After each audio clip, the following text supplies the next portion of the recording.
তোমার হাতটা উঠাই দিলাম।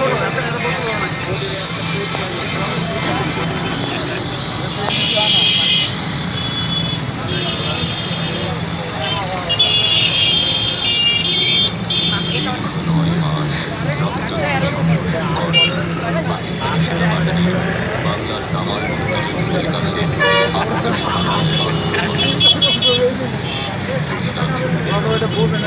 আর দেশবাসীর অমূল্য ত্যাগের বিনিময়ে অবশেষে পৃথিবীর বুকে